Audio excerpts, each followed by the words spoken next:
I don't know whether the FCA is woke or whether that's a sticking plaster term. Let's try to drag you. Well, not drag. Let's try to tempt you over leftward for a second. They're having to buy new technology, which tends to be more expensive.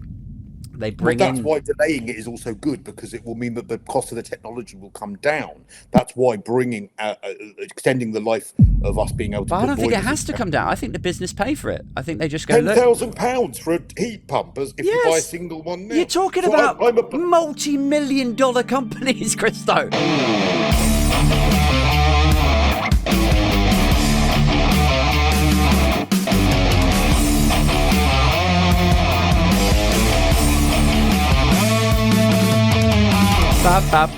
Bow. Ladies and gents, welcome to another episode of Aid Thompson and Other Disappointments, episode 212. We're on now, and this is probably the last guested one before the big live show next week. Yes, I will plug it to you guys now. You can skip past this stuff and all the podcast admin if you like, but look, I'm just saying, if you're in and around London on Thursday the 28th of September, do yourself a favour, get yourself a ticket, come down. It's going to be me, John Left of the Countryside, Ashley Hayden, who's been up to the Edinburgh Fringe a bunch of times. He's garnering quite a reputation for being sort of ranty and acerbic and obviously very political. Can't imagine why I love him. And also Byline Times' chief satirist Otto English will be joining us. He's going to be doing a live set also. So yeah, grab a ticket to that. There'll be a link in the description. What else? Got loads of stuff coming up on the Patreon soon. If you are partial to the podcast, if you've enjoyed sort of 2 or 3 episodes now, and you know, you're feeling my vibe, maybe consider jumping on that. It's patreon.com/Aid Thompson. And you get episodes of the show 2 days before everyone else. You also get access to an RSS feed, so you could just plug that straight into Spotify or Apple and have it go directly into that. You get access to the Discord chat where all of the other Patreon backers jump in there. We do London-based meetups. We've done a couple of those in which I drank way too much tequila, fell asleep on a train, and had a very expensive taxi ride home. So that's where that Patreon money goes. Yeah, so that's patreon.com/Aid Thompson. Guys, my guest tonight, very excited to have him on the show. He's a former LBC and ITV bod. More recently, you've probably seen him as a panellist on the Jeremy Vine Show on Channel 5, and indeed his own show on Talk TV and Talk Radio. He and I sat on the same panel on Byline TV's The Table last year. I thought it was a good egg. And I was very pleased when he agreed to come on the show tonight to wax lyrical about all things politics, news, and dystopia. Please welcome to the show, Cristo Foufas. Woo! How you doing, sad man? to applaud myself, isn't it? Yeah, well, sometimes you have to, you know. Yeah, it's the only fan I have. Hello, thank you for asking me on. Yeah, well, you're very welcome. It's lovely to have you on. How's things, man? Yeah, all right. I'm in my Vine gear because I just did one earlier today. Yeah, I thought, no, God, he's really dressed up for me. This is nice.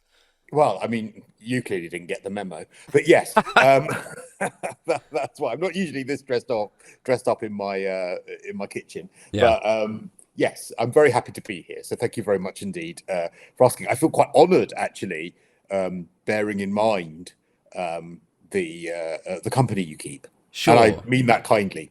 Yeah, I mean, I suppose like a few episodes ago, like sort of middle of last year, I got some criticism from some friends saying, like, you know, you have a lot of people on who were of the same political sensibilities as you. Like, it would do you good to be challenged and to challenge, and so I had a couple of people on who were, you know, Brexiters and sort of right leaning, but I haven't for a while. So yeah, it's really nice to get you on. Well, first of all, I'm not a Brexiter. I was a passionate Remainer, but I think that is so fundamentally important. The problem I think with media nowadays is that we just want echo chambers, and it's really easy to fall into that habit. And I get a bit of it on my show, actually. I adore my audience. I've got a lovely little early morning, well, I say little, quite substantial actually, early morning audience. And I shouted at them last week, and sometimes I have to give them a bit of tough love because I have people on like Jonathan Liss. I've had Narinda on in the past. I've had Richard Power Said. Do you know him, the former Labour advisor? Okay.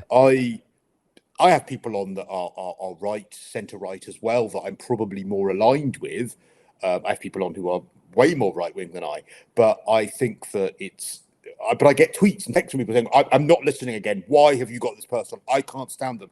And I don't know why last week, but I said, I'm not going to stop doing it. Yeah. And I can't stand someone who's humorless in it, but I'm not going to stop having people on that I and you might disagree with, because it's so important. Because what is happening nowadays is in every single debate, and in some of the debates it works, in some of the debates it's necessary, but all too often it's the loudest voices on the furthest fringes that get the most coverage, whereas a lot of the answers to a lot of our problems are actually somewhere nearer the middle. And those voices I don't think get heard enough, and we also don't have enough civil debate, and I don't think we have enough as well of you know what, I agree with you on that, but I disagree with you on this. That seems to have gone out the window. It seems like people are really emboldened by their Twitter followers or by their Facebook comment section or whatever, in a way that perhaps 20 years ago, 30 years ago, people in society would generally understand. You'd have to negotiate a bit with the other side. You go, okay, well, look, you get this, but then we get that. And, you know, well, we didn't get everything that we want, but we did get X, Y, and Z, you know. Now it feels like when the other side, in air quotes, ask for something, then our side, or, you know, whoever the adversarial side is, sort of mock it and disparage it, and then go back to their own side and go, yeah, look what a fucking idiot. Do you know what I mean? And then they get emboldened. They're like, yeah, right on, Aid. Yeah, you told him. And I agree. Or they jump to, you're racist, you're transphobic, you're you know, the names start coming out. You're just an ignorant Tory. You're this, you're that, and you know, it's entertaining. It gets good ratings. I've been guilty of it. I understand why it's necessary, but I really think it's important.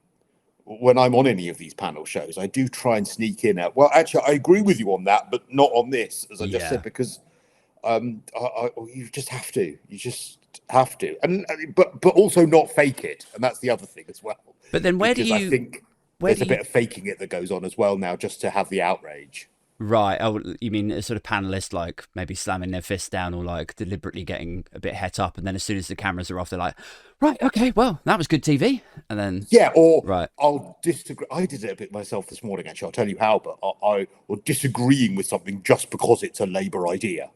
Or this morning, I happened to disagree anyway, but we were talking about the Rishi Sunak net zero pledges that have in his speech that has just taken place, and Boris Johnson obviously has said that he's wrong, and I think I made a comment along the lines of that I wouldn't believe Boris Johnson if he told me that my house was on fire, because I presume he wanted to marry the head of the fire station and he'd have shares in the water company to put it out. And I sort of fell in the trap that I'm dismissing it because Boris Johnson said it. Now, I happen not to have been faking it, because I do agree with Rishi Sunak in what he said in this speech, but it's very easy to fall in the trap that I don't like who's delivering the idea, so I'm going to hate the idea. I had exactly the same situation. I was talking about it on my solo show the other day, where the Russell Brand thing has obviously become a gigantic story, the biggest showbiz story in however long,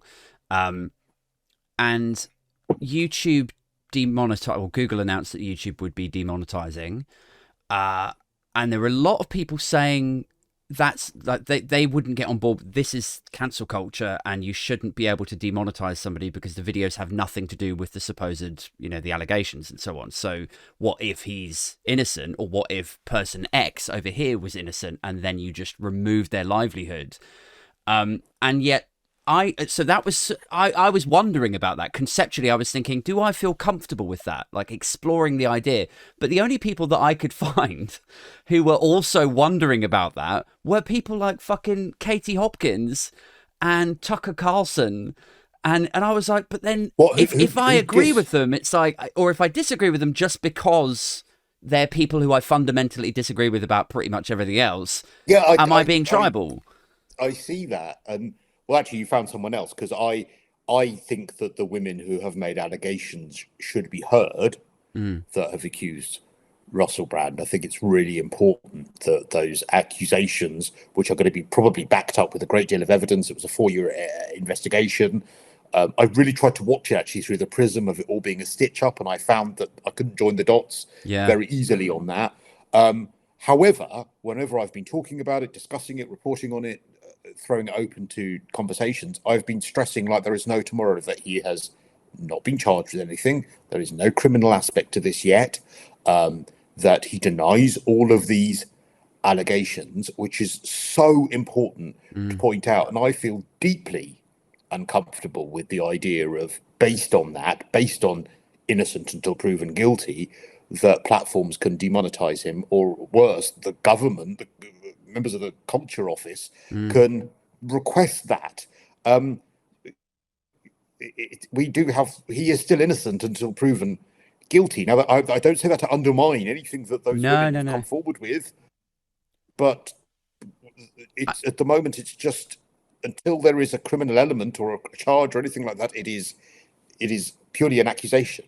Yeah, and it's such a tricky thing to maneuver around as well, because he's so famous, and because the allegations are so serious, and because people who are familiar with media and investigations will know that there's no way that you would get the Times and Channel 4 both publishing this stuff unless they were very, very confident that they weren't going to get sued for it. So there's, and that was that. You're right, and that was exactly because so many people said all of this is going to come out because he has alternative views now, and that this is all a stitch up. And I really try and look at both sides. I really try and do that in anything I do, and I really try to watch it through that prism. Is this all a stitch up? Could they have made it all up? No. But there were certain elements of that the fact that there had been an element of one of the accusations that went on record after way before he had any of these alternative views. Again, that doesn't make him guilty of anything. No. But it's just I couldn't join the dots with it all being some conspiracy because he's got a big YouTube following and he questioned the vaccine and the like. Yeah. I mean, I suppose, so there's a part of me that's like, look, I don't feel comfortable with the second that somebody is accused of something that Google will get on its moral high horse and then just pull the plug. Because I think in somebody in a lesser position, let's just say it's like somebody works in a bank, or somebody is, a 50K a year radio presenter or something like that, and then they're accused and then they have the plug pulled on them. You pull away their livelihood at a time where potentially, let's assume that this person is completely innocent and that these accusations are being levied out of malice or whatever. I know that that's very edge case, but let's say it could happen. And by pulling that livelihood away from them there, you're turning off the tap of vital funds that they might need to hire a lawyer to prove that that's the case. And that's why so many of these stories are actually not about the unsavory person or however unsavory that person might be that is the subject. It's actually about the bigger picture. I found myself today defending Nigel Farage. Now, again, I fundamentally disagreed with Nigel Farage over Brexit. I think he's been an extremely effective politician, but he's not someone that I think I share loads of common ground with. Is he a politician? I mean, he's never been elected, has he? He was the head of a political party, so that had MEPs. I suppose, yeah. And that went up he went up for election quite many times. But anyway. But he was an MEP. And he was effective at leading a political movement, I would say. So I would class him as a politician. But the point I'm making is that the banking story around him and the report this week from the Financial Conduct Authorities downplaying the idea of accounts being able to be taken from people. Yeah. That story isn't about Nigel Farage. It's become about Nigel Farage because he's the most high-profile person that's been subject to that, and the Coots account and things like that. But the fundamental issue of someone who, exactly as you just described, who is, I don't know, a radio presenter, works in a shop, goodness knows what, that has views that are not aligned with the bank, banking is now a human right, I would argue. You cannot survive these days without a bank account. And so to suddenly have that taken away from you when you've not got the resources to have accounts in with endless banks, and you've not got resources to have access to other funds, because when your banking is withdrawn, the bank doesn't actually need to tell you why they've withdrawn. But isn't it like, so I agree, like banking is basically a human right. You can't kind of function in society without a bank account.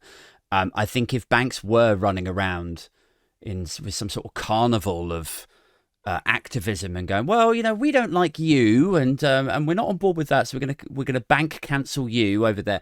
If that was what was happening, I would be like, okay, that's not really on. But I think if you are a Nigel Farage and you've been standing in front of this big billboard saying Britain's full with loads of darker skinned young men on it, if you have this track record of the EU isn't working, that was the billboard, I think. I thought it was like Britain's full. It was like Turkey's going to join the one you were talking about was the one that he did that was the EU isn't working, and it was a load of brown people. I've called him out several times on that, because I think that. But isn't there, like, I guess person, but I think that was a racist billboard, because it was only brown people that were on there, and it wasn't people who you would naturally associate with that would be with immigration from the EU. But then, like, if you take that and then you take the thing about, like, where he was on the radio show and he referred to a Chinese takeaway as a like, I'm not even sure if it's okay for me to say it, but it's like an outdated, problematic way of referring to Rhymes Chinese with people. link. Yes, yeah.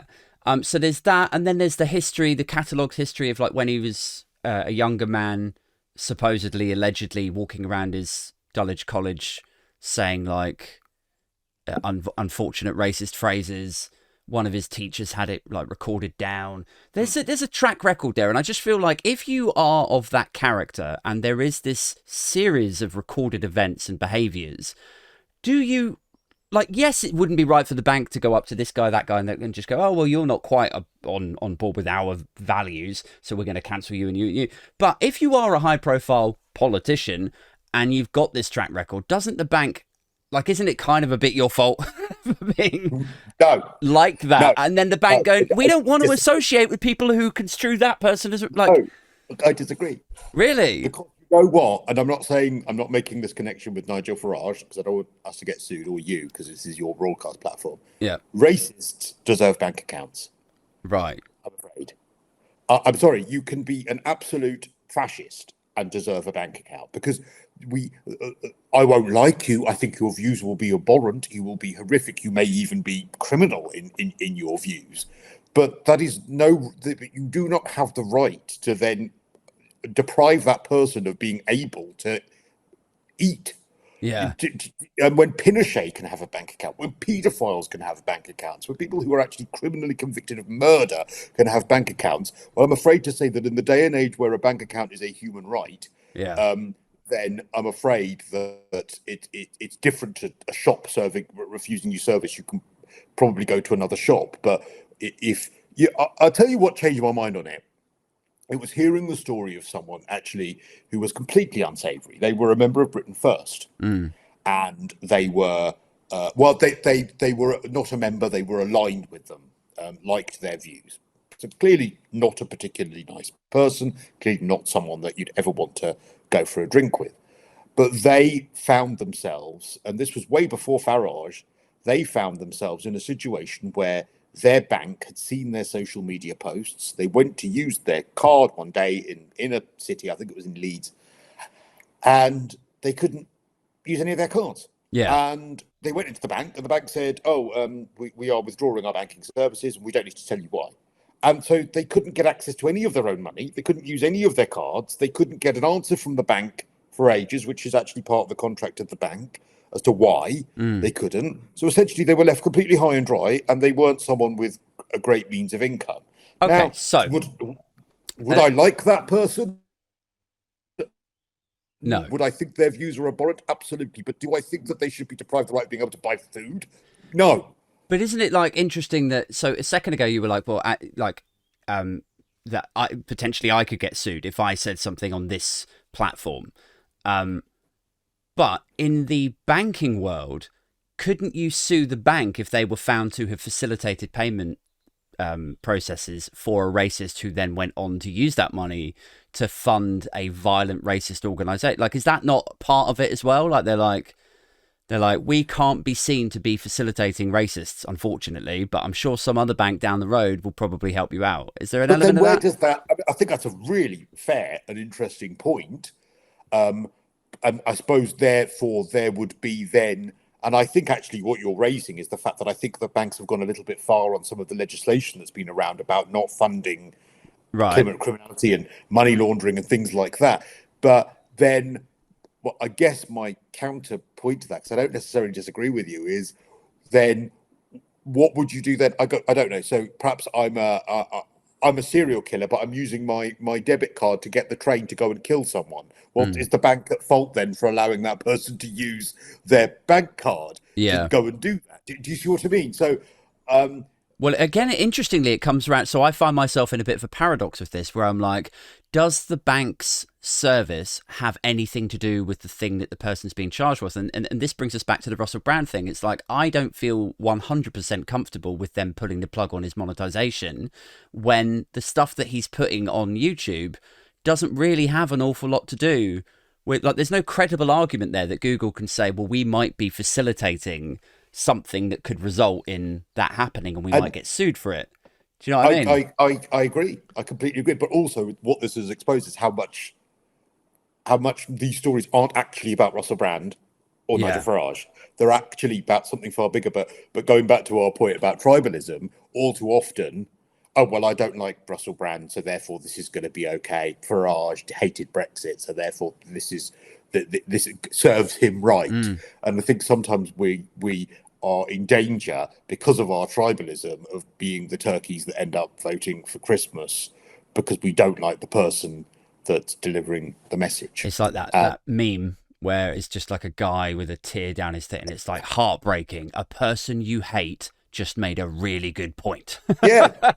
And I want people I hate to make good points. Well, I don't really hate anyone in debate, but I want people, like, you just really made me think. I love that. I love that you just made me think about, God, yeah, but what about like facilitating those criminal organizations? How would that work? I love that. I love that because I want to be made to think by people. I want to find a bit of common ground and think, well, yeah, that's a really fair point. I love that. Yeah. Yeah, and I think I'm not normal in that respect. No, you're probably right that you're not. It is an abnormal trait these days for people to want to be challenged and to really like to have that intellectual curiosity and to self-analyze. Because I think you're right. I think most people are so drunk on social media and tribalism that they value the endorphin rush of getting an uptick of a like or a repost or a yeah, you got 'em, over the long-term endorphin rush of having learned something new or having changed your position. Yeah, see, that gave me, I just was like, oh my God, that gave me a bit of a rush going, yeah. Actually, yeah. Well, I aim to please, Cristo. You've pleasured me. Can we this early, really? Can we talk a little bit about this FCA thing? Because my, I suppose, somewhat predictable response to that thing yesterday was that, and look, I only literally just scanned the headlines. But my response to it was like, okay, so the FCA have looked into the reasons, the drivers for why people like Nigel Farage were debanked. Yeah, I don't think they looked into him specifically, actually, but I think they looked into the idea of people's bank accounts being cancelled. Yeah. But they come back with the finding was that actually, no, this was not really anything to do with his political or people's political stances. This was to do with them falling underneath funding thresholds. This was to do with more viable services that they should have been funneled into and have this bank account closed. And the response to that from Team Farage was like, oh, well, this is like the FCA, it's woke. The FCA's gone woke now. It's like, is there just one institution or body that you can disagree with that finds against you that you go, yep, okay, well, if it's not the FCA, it's the European Court of Human Rights. If it's not that, it's the EU. If it's not that, then it's a bank. If it's so fucking exhausting, Cristo. I don't love the term woke, and I try not to use it in honesty in anything I do, because I don't like it. I think but also it's become a sticking plaster for like anything where you just say, because there are some things that you could consider woke. I absolutely see the point. I take the mickey out of it constantly on my shows, actually, about how ridiculous that we've got with certain language. Or last week I was talking about the fact that they're doing a survey in my local council at the moment about my bin collections, but they asked me more questions about whether I was transgender than whether I want my bins collected. Do you know what I mean? That's a bit, that I would consider that, even though I don't like the phrase, I'd consider that woke. But also, unfortunately, it's become a sort of a sticking plaster type phrase that's easily used when you say, I think that gay people should have equality. You're so woke. Well, no, that's not really woke. So, but I do think that what has happened, and I think this also goes back to the tribalism and social media, is that certain institutions have got themselves completely tied up in knots about trying to, and in many ways I think it's a massive virtue signal, but trying to make it look like they are completely not have no prejudice, completely on board with everything, completely equalities everywhere and all this stuff. And I think that is probably a fair criticism. I don't know whether the FCA is woke or whether that's a sticking plaster term, but certainly it feels though like this is another entity, another body that hasn't budged or hasn't found in favour of Nigel Farage or whatever his movement or media campaign is that week. And because it hasn't... You're so cynical that week. I mean, well, like, you have to be a bit cynical these days. Like, when that whole thing was blowing up... The annoying thing is I actually agree with him on this thing. I mean, I'm normally a bit with you on the weekly outrage of Farage, but I'm actually agree with him on this. And I am perplexed by the FCA because, of course, Coots themselves, in their own report, hence their CEO resigning, admitted that it was because of his political views. So how that they can now come out and say, well, actually, we don't think that this is happening. There are lots of people that things like this has actually happened. Well, I think, isn't it like the FCA are looking at it wholesale, like industrially, is this a problem? Is debanking as much of a scandal that we need to look into and then re-regulate?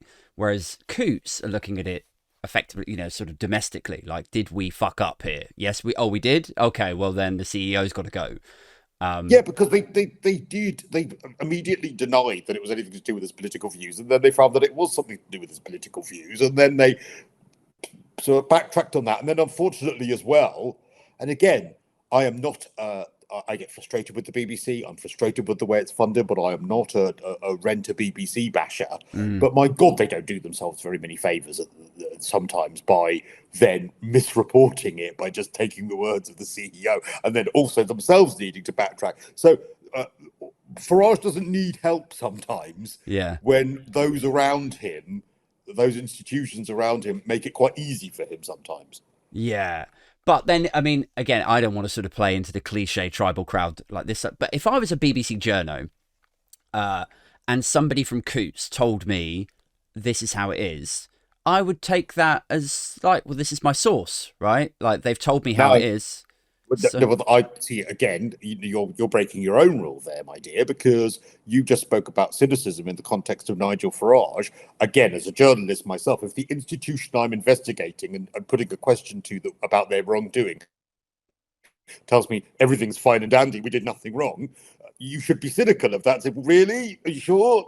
Let's verify that somewhere else as well. Oh, right. So the issue was that they just had one source. They should have checked with like... Yeah, well, I think they just took it as read, that it was such a credible source, that the source itself was good enough. But bearing in mind that source turned out to be the bank itself, yeah, is that particularly credible at the time? No, If an no. independent source or someone that was not so aligned to the bank had said this is all rubbish, then maybe that's okay. Yeah. I suppose, like, so I'm very far from a qualified journalist. I don't know if you've noticed that, Cristo. But I would have assumed. I will resist comment.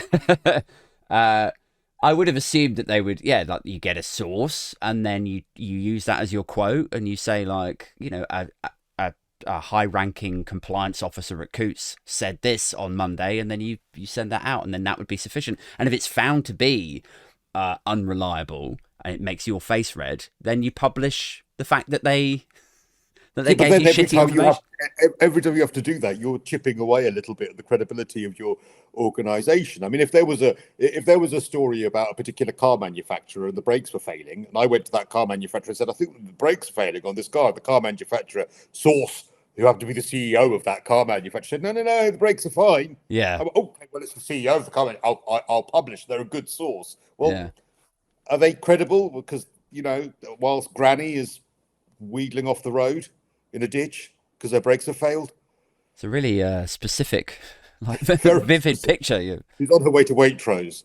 Oh my God, it gets deeper. Yeah. What was she wearing? Yeah, she's paid the ULEZ as well, poor cow. Oh yeah, let's talk about this ULEZ thing. Right, so Rishi Sunak yesterday announced that he was watering down a lot of the net zero stuff. To me and a lot of people within my tribe, this felt like reneging on a manifesto pledge. I just think, like, you know, it's like, and this is something with such urgency to it as well. This is not something that we should be just dithering around. This is something that qualified scientists, way smarter than me, and Rishi Sunak or whoever, like, they have the data on this. We know what's coming. So shouldn't we be leading the way on this? Like, it was really crushing for a lot of us to go, oh, fuck. Like, are we really? Is this what we're doing? And to top it off, to add insult to injury, Cristo, like, it felt to me as though the way it was communicated was like, oh, we're doing this for you guys. We're going to save you some money. Britain, like, we're not going to save the world by bankrupting Britain. The British people can't afford it. Number one, whose fucking fault is that everyone's broke? Number two, I'm not going to be like, this is about protecting donors from expensive greener materials from, like, housing development companies, a lot of whom donate to the Conservatives. But, like, this feels absolutely like protecting donors, watering down a manifesto. Like, I don't know. The whole thing pissed me off. I'm not. Well, firstly, I think some of the hysteria around this from some of your tribe, some of you need to get over yourselves a little bit, because, you know, this is not the massive rollback that everyone is saying. I didn't vote for this government. I just want to make it clear. I didn't vote Conservative in the last election, though I consider myself ideologically centre-right, but I couldn't bring myself to vote for Boris Johnson. So the thing about net zero, which I think net zero by 2030 was the only thing that was in the manifesto as a commitment, which I think I saw net zero by 2050, but the cars being pulled by 2030 in the manifesto. I can't quite remember. Yeah, no, that sounds right. Right. I do not know anyone that doesn't think that the idea of us having a nicer environment, cleaner air, nicer, less rubbish in our rivers, all that stuff, that's all really, really noble and worthy causes. How can anyone argue against that stuff? Yeah. I fundamentally loathe. I cannot get my head around how people who, and I'm afraid to say, and I don't even like using left and right actually when it comes to arguments, because I think we're all a bit left and right, but I have to say that in this instance I think it is a lot of people more on the left that that will stand by and see the burden being put on the people who could probably afford it the least, who probably pollute the least, whilst there are people who have money and privilege flying around the world who won't have any issue whatsoever with these things being brought in. Now, I accept your cynicism regarding donors and all of that kind of stuff, and whether this will actually happen. I absolutely do, and I think that is absolutely fair. However, I thought that yesterday was Rishi's finest day as Prime Minister. I really did, because up until now, I thought that he is absolutely pointless. He has not told us anything that he would do. And I'm afraid that when you have what's happening in London at the moment, which is a £12.50 tax on the poorest drivers, the wealthy drivers aren't affected by that. Wealthy people aren't affected by any of that, supposedly for the good of the environment.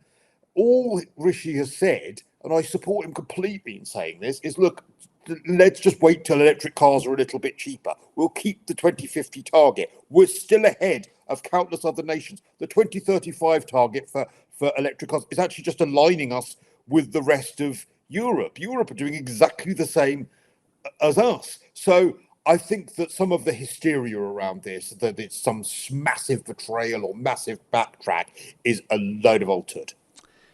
Okay, so just to go back, you've got a lot to unpack. Well, if let's start at the beginning. So you said about like the people who can afford it the least and who pollute the least are going to end up being saddled with the charges for this. So what specific charges are there that you think somebody on a low income is going to get hit with as a result of what was in the net zero pledges? Well, there's things like again, you've got things like green levies on energy bills. You've got the £12.50 ultra low emission zone. It's not actually just about charges, but I'll go to those as well. It's also about freedoms, but let me get to that in a moment. It's the idea of plans that are in place, which I find really repellent, for things like what Sadiq Khan is the chair of, which is C40 cities, which is to really try and restrict private car use in cities, to try and restrict the amount that you fly. It's what Just Stop Oil are actually trying to do, which is, not us have us flying abroad anymore. It's about the idea that you might have to change your boiler to a heat pump at the cost of absolutely thousands of pounds. Here's the thing, like all of these, if you package all of those up as sort of, let's call it like ultra green zealotry, right? Give it a really evil tabloid name. So it seems really inconvenient. It seems unrealistic that you would prohibit so much of the population from being able to drive around freely. It seems really cruel that you would deprive people of a holiday. But that is because you're looking at society through the paradigm of the 20th and early 21st century. Like, where we're going to get to is that people just won't be able to go on holiday because everybody will be fucking on fire. People won't be able to afford things. I'm not a climate denier, but I think that there is hysteria around the way in which our role within that is reported. So I actually, and again, someone I absolutely do not agree with on many things, but I thought Tony Blair spoke absolute sense about this a couple of weeks ago when he said that the burden of net zero should not be put onto working people. Now, I believe that whether we're in a cost of living crisis or not. He actually said our role, we pollute 1% of the world. That's where our carbon emissions are. And this idea that we inflict a lack of freedom or financial cost on the normal working people when we pollute so little is absolutely barking mad. And what our role should be in the world in this, whilst maintaining climate change as a problem, maintaining that we should try and get to net zero by 2050, is that we should be harnessing the fact that we can produce technology and finance, coming up with the means by which the countries like China and India can still enjoy their industrial revolutions, which we've been through, but can do so in a more carbon-friendly way. Because what we do here when it comes to the ULEZ or driving our cars or to pick our kids up from school or whatever else is, China could change their policy for an hour and outweigh anything that we do. So why are we putting our population through this? And I fundamentally agree. Like, there's a piece to this about like leadership and global Britain. Like, we're always banging on about how we are still a key player on the world stage. Wouldn't it have been a great opportunity for Britain to be like, okay, we're going to lead the way on this. We only do 1%, but we're going to show China and India how it's done, that you can reduce your emissions by X% over the space of 7 or 8 years, that you can roll out infrastructure that supports electric vehicles in a way that's going to help us to reduce or decarbonize. Like, now what we're doing is we're watering it down and we're giving that free pass to these other countries where we have no moral authority then to say to China or India, like, guys, can you rein it in a little bit because it's getting a little bit hot?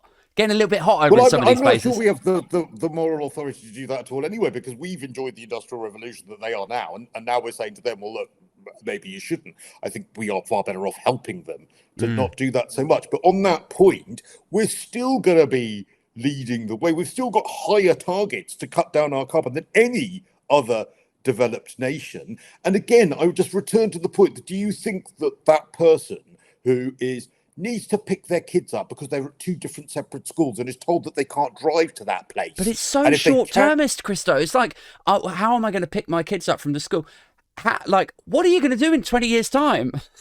How do you think schools and the park and the rivers and it's like, I got to pick up my kids. Do you genuinely believe that electric, that petrol and diesel cars being able to, the cleanest they've ever been, being able to be solved for another 5 years in the context of the catastrophe you speak of is going to make one iota I think it's of difference? a trajectory. Or do you think it might get more people on board and say, you know what, we need more people to be on board and to not be inflicted with the financial penalty of this? If we've got people who can't actually afford to eat because of what they've got to do in pursuit of this stuff, then what good is it going to be if okay, so we're on trying that to save ourselves? Yeah, on that I sort of agree with you and Tony Blair, although I haven't seen that interview. Meanwhile, with him, I'm sorry to say,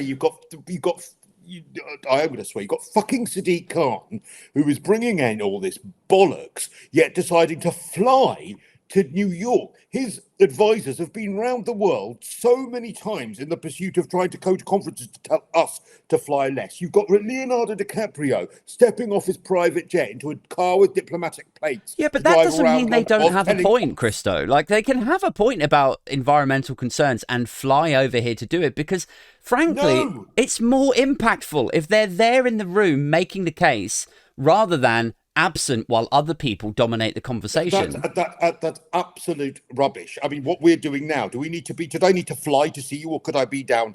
It would be, I think all my listeners and viewers would agree that it would be better if I up the budget a little bit and we were in person. Flew me in by a jet. I would take that. You know, it's the people who are most affected. Do you think for a second when they see Sadiq Khan or someone or the COP conferences where there is a sea of private jets flying in, and then they're told, by the way, that holiday that you want to take to Malaga for a week, you are killing the planet by doing that? I mean, there's those messages have any credibility on those people? I get that the optics and the stuff around, setting an example, there's definitely a case to be made around that it's easier to take the lead or to follow someone in a direction that you perhaps wouldn't have previously wanted to go if they themselves are showing that they are making that's precisely the point you've just made. I mean, how can you make the point about us as a nation leading the way I'm saying the very people in that nation who are the politicians aren't? But what I'm saying is that there's some nuance to this. There's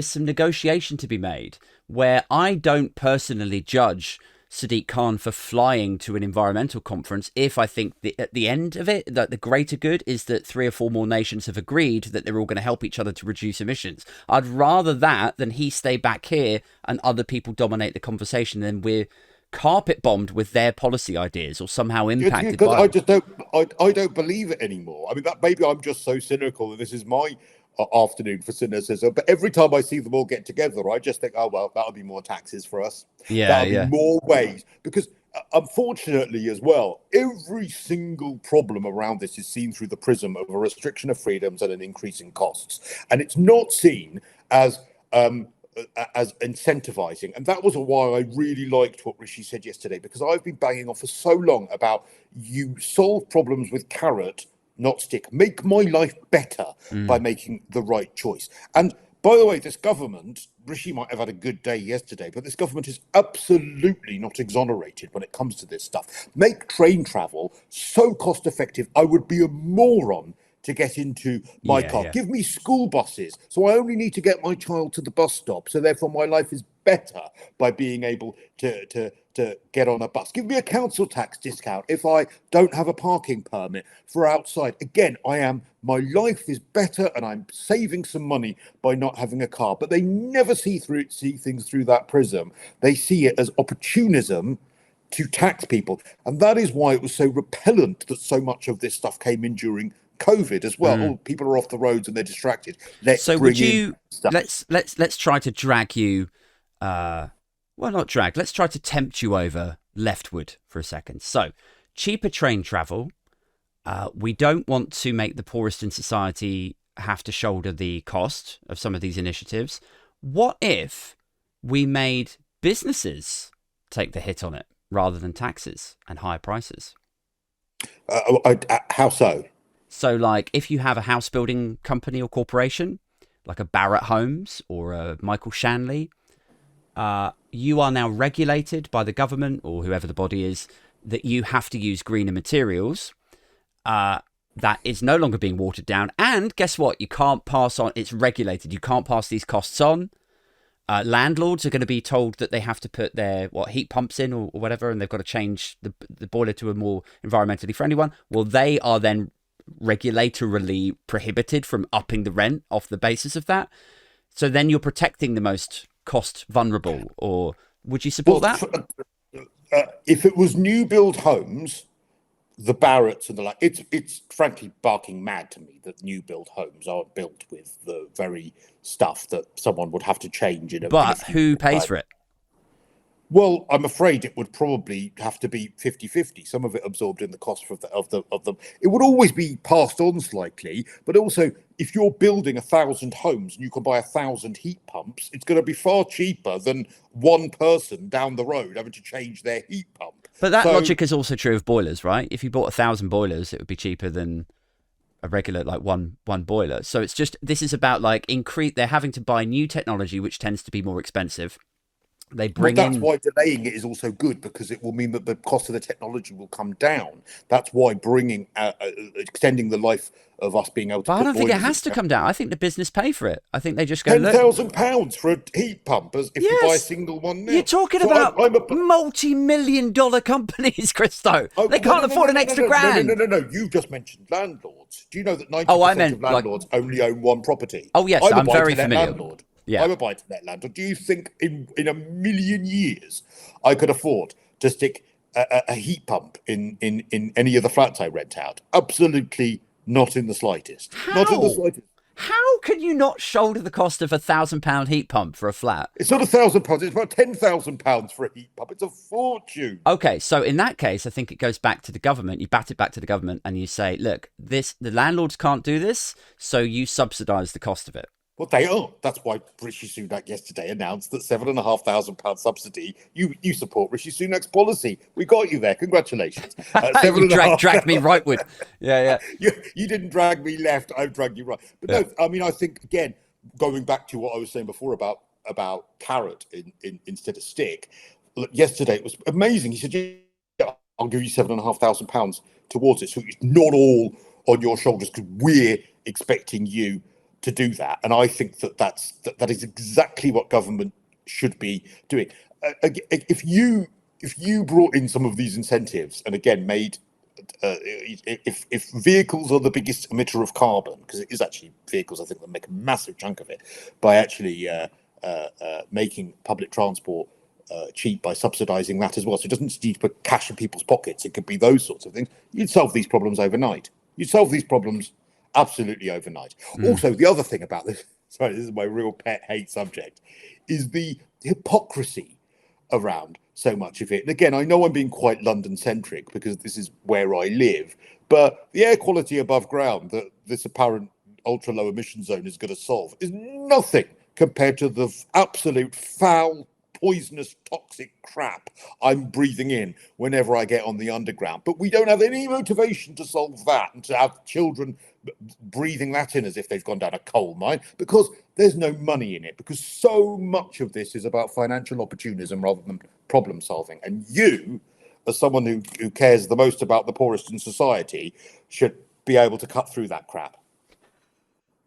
The trains, right? Let's talk about the trains for a second.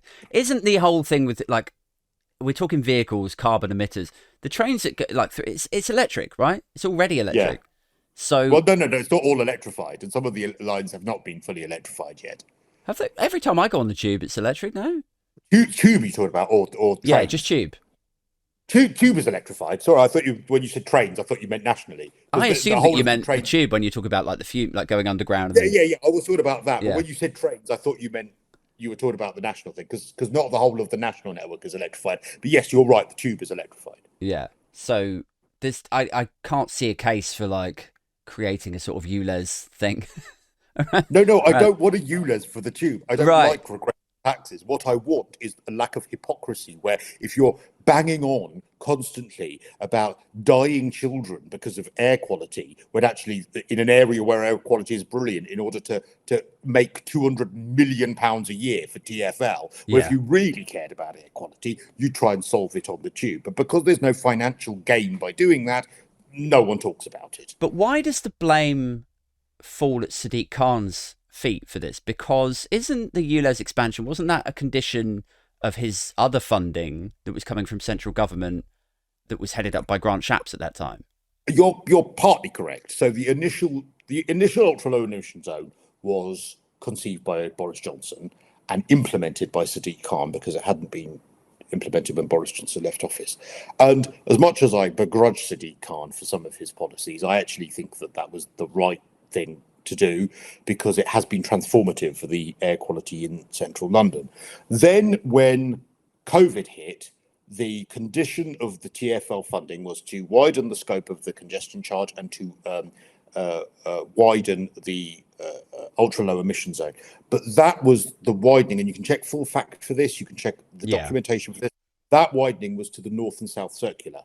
So that widening was to essentially the whole of central London, the whole of zone 1 and 2, and probably a bit of zone 3, where there is fundamentally good public transport as well. Now, Sadiq Khan's own impact assessments found that there had actually not been a great deal of change to the air quality in those outer boroughs, because the central London one had sorted it all out, and enough people who were driving into central London were driving from the outer London, so it had a very, very marginal impact. He himself has chosen to then expand it to the M25 because he knows it's a massive revenue raiser, despite knowing that the first expansion had little to no impact. And most importantly, and we go back to freedoms and people who are probably at the lower end of society being inconvenienced, only 20% of households in those outer London boroughs that border the M25 live within 500 metres of public transport. Only 20%. So what are those people supposed to do? Well, I'll tell you what they're supposed to do. They're either trying to get part of the scrappage scheme, which has been diabolical, and also my tax money and your tax money is paying for. Also underfunded by government. I'll just add that in. I will add that in, but why should also the government fund something that they're also against? Because that will have no impact. But then it's like, I pan out of this. I'm like, okay, well, why is Sadiq Khan, as Mayor of London, so desperate for cash? Like, is there a conversation here about underfunding the capital city, starving it because it's Labour-led at the moment? And I think that's a very fair point. And I think but to then do that cash grab on the poorest Londoners is repellent. But also, that's why if I ran for London Mayor, I'd run on the mandate of abolishing the office. I think that it's absolutely ridiculous that you have mayors of major cities that aren't aligned with the government, meaning it becomes completely party political. Oh, I got excited there. I thought you were going to say, like, if I became mayor, I would run on abolishing the office, as in, like, make everyone work from home, and then there's less commuting. Like the work from home revolution. I was dragging you back leftward again, Cristo. If we all work from home as London Mayor, that would mean, unfortunately, that Sadiq Khan would have to dispense of his 5-litre, £200,000 armoured Range Rover that he gets driven round in all the time. Oh my God! Look at the hate! Look at the hate in your. It's not hate. It's seeing through the bollocks, and it frustrates me that he's seen and that he manipulates figures. And also, do you know what really frustrates me, which is a part of exactly where you and I started, that initial people who were concerned about this expansion of the ULEZ to the M25, he compared them to the far right, which is so unhelpful when it comes to this sort of thing. You know, we talk about woke being thrown around as a label towards people who might have some empathy or all those sorts of things. Well, comparing people who are worried about paying for the ULEZ to the far right is really awful. Yeah, I mean, I suppose it doesn't help that the anti-ULEZ, anti-Sadiq stories tend to be right next to a Daily Mail article that's disparaging a young black woman that day, or, you know, it's easy to box all of that stuff up together maybe sometimes. Well, maybe, but then you're talking about the media's role. But when he's doing Mayor's Question Time, and a person in the audience who is talking about the fact that he take in his old car his wife to cancer treatment, and he has to make a decision now about whether he continues to take her to cancer treatment or whether he heats his home, and Sadiq Khan answers by going on about how this person is putting themselves in the same camp as the far right. I think that's an awful way of trying to shut down the debate and the criticism. Yeah. I mean, if that was me, I'd be like, look, the cost of heating is there's a conversation around that, and everyone should be getting more help. And fundamentally, that comes back to the fact that they didn't want to put in a meaningful price cap or nationalize energy, or like there were so many solutions they could have put in to protect people from these escalating heating bills, which then started off the inflation problems. All of this talk about lockdown starting inflation. I'm like, it's funny how inflation didn't actually come knocking on anyone's door until the energy crisis. Oh, I don't know. I mean, I think it's a mixture of ills. Really? Actually. I think that the money that was pumped into the economy through the furlough scheme, and that had a contribution towards inflation, but also the fact that energy prices went so high because of Ukraine. I mean, it's all these factors that are in place, but also as someone who has traditionally supported privatization because I'm a Thatcherite, I don't believe what we have now is anywhere near what Thatcher envisaged with privatization. Thatcher was absolutely passionate about it bringing prices down for people. The whole point was that the competition was supposed to make it better for people and improve services. But isn't this the whole thing? Like, people would say, and look, I'm not an economist or you know, a far left Marxist, but isn't this the idea behind like why capitalism is so fundamentally flawed? Because you privatize these things, or you have like any industry, you pick the fucking industry, and it will end up at some point whittling down to a big four, big three, and then they just price fix. And that's it. Like, the problem of the price fixing thing is only amplified when you're talking about like a monopoly company, like a train line, where it's like, we're private now, so you guys get competition. Oh, fucking really? Well, it seems to me like you're running the train line and we're all in hot. Like, we have to pay that money to get to work. Well, so it's. I think that those are very fair points. I don't agree with all privatizations. I believe that actually the trains are not in a state to be privatized because the essence of privatization was supposed to be competition.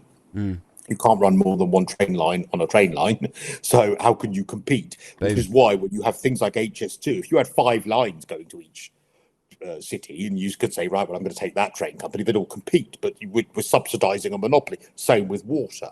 I don't understand how water could be privatized when it's a monopoly. So those things make no sense to me whatsoever. But what you're talking about when it comes to the other industries that have been privatized is completely unfettered, unregulated capitalism. And that, to me, is a failure of government, a failure of successive governments, because the role of government, as far as I'm concerned, is that's where regulation comes in. That is where accountability comes in. They shouldn't be allowed to price fix. They shouldn't be allowed to do those sorts of things. Personally, and I think that this is where perhaps Keir Starmer, I think this was one of his first policy announcements, and if I'm not misrepresenting it, I thought it was quite a good idea, and I don't know how it would work with regulation and competition, and whether it would be deemed unfair. But the idea of having a government-owned energy company competing with the other energy companies, meaning that the other energy companies have to compete to keep their prices low, that to me would be the way of solving the problem, where you don't have full nationalisation, but you have a role for the government within the market that keeps the market healthy. Yes. Yeah. I mean, that would to me feel like at least a step forward, some sort of like negotiation to have a happy medium. The idea of nationalising everything again, I don't think would ever. It'd be very similar to what like social housing was originally supposed to do before they sold it all off, right? Like you have a social housing element within the market. To people like me. Oh, well, there you go. But the problem, but I ironically, I agree. I absolutely 100% agree. And actually, you just nearly fell into the trap yourself before I dragged you right. The demonization of landlords is seen as the way in which you solve the problem of the lack of social housing and the lack of housing altogether. And that is one of those policies which I'm afraid we have an awful lot of nowadays, where everyone says, well, yes, we'll make the landlords pay, and we all feel better for that. Let's tax the landlords, and let's have rent controls. Oh, that'll make us all feel better. No, it won't solve the problem. No, I agree. I agree. The way in which you solve those problems is the chronic lack of social housing, which has been abysmal by successive governments, and it is a national scandal that we haven't had more house building and more social house building. Yeah, I mean, I agree on that. So I've talked about this before. Like my girlfriend is a landlord or landlady, and yeah, she says the same things as you. She's just like, everyone gets like I've sort of badgered her before about like she should set up a Twitter account called like the Ethical Landlord, because she sort of leans left. She wants to provide a good place for her tenants. She's very socially conscious, as indeed you would expect going out with someone like me. But yeah, she always says, God love that woman. Yeah. Sorry. But she always says similar stuff. She's like, everyone always bashes the landlords. The landlords just want like happy tenants who stay there renting for a long time, who are safe and like paying their rent on time. Like I completely. Maybe I'm a left-wing landlord because I'm passionate about the places I rent out are beautiful. They're really nice. I make sure that they're nice. Every single one of them has, things like the British Gas or similar insurances, where the gas, the boiler, the plumbing, the drains, everything is covered every single month. Something goes wrong, even if I'm not around. Yeah, I've given access. They can call them and get someone around within 24 hours. I've got then the bill comes to me. I'm absolutely passionate about making sure that the places that I rent out are nice, that they're a fair price. I don't put the rent up very often, every few years maybe. Yeah. And that's a big thing as well, isn't it? It's like the landlords always hike up the rent. They're greedy landlords. It's like my girlfriends always say, like landlords place their rent at what they need to versus the buy-to-let mortgage that they're on. That's it. Like they just want happy tenants. They're not like hiking up. If the rent goes up, it's because the mortgage, like the interest rates have gone up. And if the interest rates have gone up, then that is probably the fault of government. So it all comes back to government. But also we've had historically barking mad interest rates for too long because the Bank of England have been not doing their job properly, because the time interest rates should have gone up shouldn't have been in crisis. They should have been coming up a while ago. But they kept them low, right? Like because of the housing market. So as houses have become so outrageously expensive, in order to get a certain subset of the population on the ladder every year and allow them to survive that mortgage affordability check, you have to keep the monthly repayments as low as possible. So it's like our mortgage when we bought this place was like 1.9%. I was like, oh yeah, this is affordable. And then come the, I think that as well, that takes us to quite nicely to also the government doesn't control interest rates. Bank of England does, because they would deregulate from the government. But I think what is going back to the point about house building, which would regulate slowly but surely the rate at which prices go up of houses, I think that's a big part of why successive governments haven't built a lot of housing, because they don't want the prices to regulate, because they know that the people who are probably most likely to go out and vote in their own interests are going to be the ones who are homeowners. And that's why I think we need sort of a 20 or 30 year strategy. Do you know my partner, my husband, he's Syrian, and we talk a lot about like Middle East politics and stuff. And he really is getting me onto. Hang on, my Siri just came up. I don't know why. Oh, because you said Can Syria. you hear that? I didn't catch that. Can you try again? I don't know why when I started talking about Middle East politics, my Siri came up. But he's really getting me on board with the idea of dictatorships. He really is. Because at least then you can have a 20-year strategy. Yeah. Do you know, I was just thinking this earlier. I was just like, how weird is it that it was about like 2 or 3 years ago, a lot of commentators were saying, in order for the US, in order for the West to compete with China, there is this idea that they will have to essentially become China, because China can manufacture and regulate and legislate to make their workers work how many hours a day and to do this, and they don't get any holidays, and so they can just churn out products so fucking quickly. So for the US to compete in that market, they'll have to become China, or they have to become some sort of authoritarian dictatorship. I just think it's really interesting. It only landed in my head earlier today or last night. I was like, it's interesting that the US is sliding more and more to that. Like, it's my belief that if Trump gets in again, I think probably what you'll see is some sort of relaxation of presidential term legislation, and he will then be greenlit for a third term. I never thought about that. That is an interesting. I think you would like to think that the Republican Party would go like, "Oh no, we can't have that. We won't fuck with the Constitution. We would never do."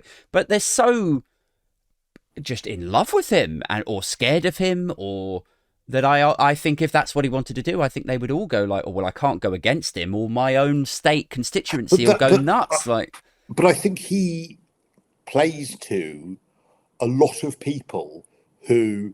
And I talk to a lot of people like this every single week, and I've spent a lot of time demonizing some of these people, especially over Brexit. I really couldn't get over Brexit. I really was upset about that, and I was an annoying Ramona for a long time because I really demonized the very people that Trump speaks to and the very people that voted for Brexit, and that is these people that just haven't been listened to for so long and feel like that politicians don't speak their language and don't represent them.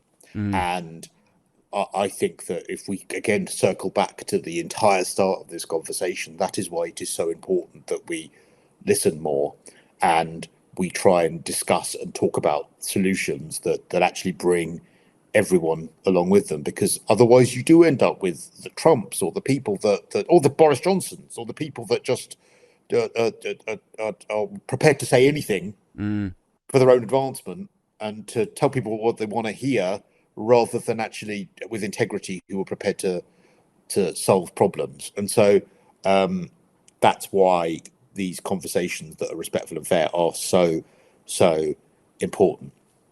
That's a nice note to leave on. It's quite uncharacteristic of this show. You're not going to talk about how much many of your lefty friends love me. I haven't mentioned that yet. No, yes. No, I thought you were going Shall I embarrass anyone? I'll just say yes. You're often seen. I think you said before we started filming that you're often seen as a sort of acceptable face of British conservatism by some members on who sit left of centre, and I would agree with that. Acceptable face of centre right. Don't call me a conservative because I'm not always a conservative. Are you going to vote Tory next GE? Do you reckon? I'm not convinced yet. Okay. Do you know what I want to do the next general election? And I never thought these words would come out of my mouth, but I just want to spoil my ballot paper. Really? Yeah. None of the above. No one represents me. No one. I can't think of anyone that remotely represents what I want, what I stand for. I'm thinking I'll start my own political party, but it will literally just be called Get the Tories Out, because I think the branding is so, like, people are so sick of the corruption, the lies, the U-turns, the political and like business instability.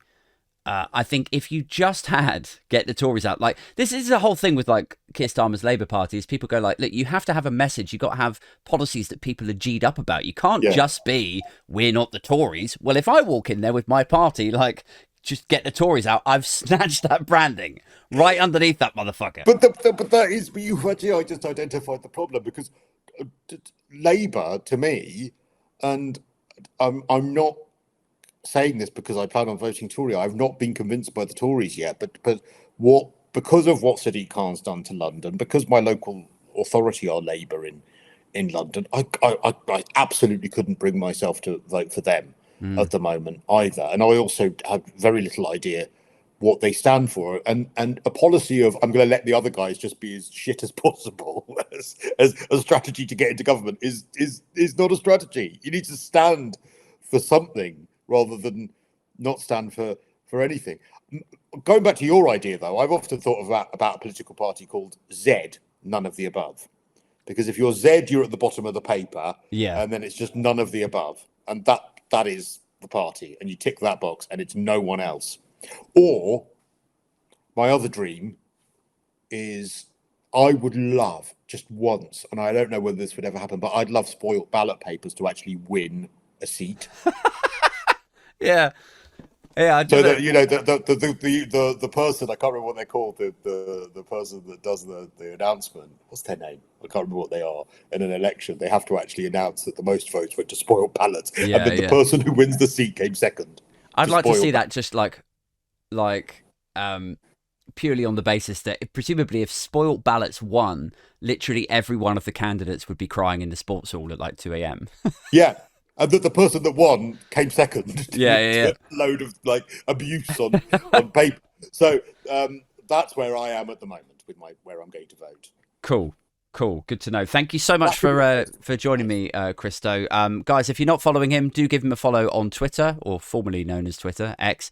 And Cristo will be on Cristo_radio. There you go. Cristo. There's no H in Cristo. And don't follow at Cristo, because that's a poor doctor who lives in Spain or something. He gets so much abuse by people who think it's me. Yeah. He's just trying to do some surgery or something. Just trying to, his phone's blowing up. I didn't like what you said about this. Yeah.